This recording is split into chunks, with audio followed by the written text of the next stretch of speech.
Ensuite, on va revenir sur une annonce du géant Google. Il a promis de supprimer les cookies. Les cookies, vous le savez peut-être ou pas, ce sont ces outils qui permettent de suivre votre activité sur Internet pour ensuite vous proposer des publicités ciblées.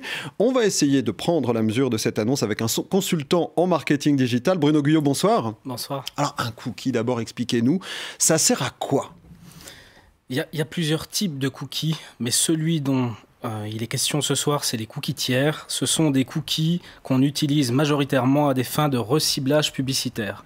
Pour faire simple, vous allez sur Zalando, vous regardez une paire de chaussures et vous ne l'achetez pas. Vous allez vous promener sur Internet, sur d'autres sites et vous voyez les paires de chaussures que vous avez regardées, vous les voyez partout.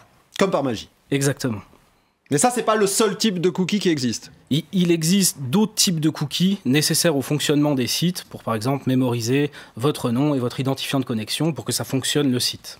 L'annonce de la suppression des cookies par Google, est-ce que c'est une bonne nouvelle pour les utilisateurs ? Alors je dirais que pour les utilisateurs, ça ne va pas changer grand-chose en vérité, puisque la publicité ciblée et le reciblage publicitaire ne va pas s'arrêter. Donc pour les utilisateurs, en soi, ça ne va pas changer grand-chose. Donc ça veut dire quoi ? Ça veut dire que Google, en gros, fait une annonce, mais que cette annonce ne cache pas de véritable changement. C'est du pur symbole, de la pure communication. Oui et non, il y a des implications derrière ça. Ça va changer pour les acteurs de la publicité numérique. C'est-à-dire que Google, premièrement, suit une tendance de fond qui va à un meilleur respect de la vie privée, avec les nouvelles régulations comme le RGPD par exemple. Et puis, les navigateurs comme Safari, le navigateur d'Apple, ou Firefox également, ont engagé récemment une offensive en faveur du respect de la vie privée. Et donc, ils ont décidé de supprimer les cookies tiers. Donc, Google réagit à ça. Google, son navigateur, Google Chrome, est leader et il ne pouvait pas ne pas suivre cette tendance de fond.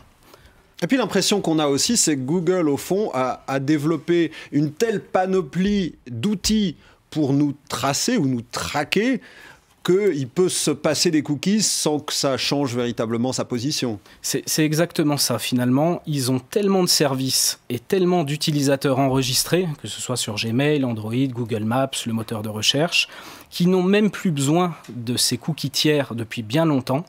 Et finalement, les vrais pénalisés dans cette annonce, c'est les entreprises concurrentes qui, eux, ont vraiment besoin de ces cookies tiers parce qu'ils n'ont pas de service. Et finalement, c'est une très bonne nouvelle pour Google. Je me souviens, il y a quelques années, on disait « Ah, si vous voulez échapper à la surveillance, il y a un moyen, il y a des navigateurs adaptés, par exemple Firefox, pour ne pas le nommer.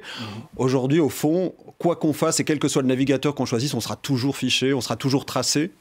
À partir du moment où vous utilisez des services de Google ou Facebook, par exemple, les GAFA en général, vous utilisez des produits gratuits et donc c'est vous le produit. Donc forcément, ils utilisent les données que vous leur fournissez pour vous faire du reciblage publicitaire selon vos préférences. Voilà, si c'est gratuit, c'est vous le produit. C'est le grand mantra de l'économie numérique et depuis toujours. Merci Bruno Guyot, consultant en marketing digital, d'avoir été avec nous quelques minutes. Bonne soirée. Plaisir et bonne soirée. Forum, Renaud Malik, Mehmet Gültaz.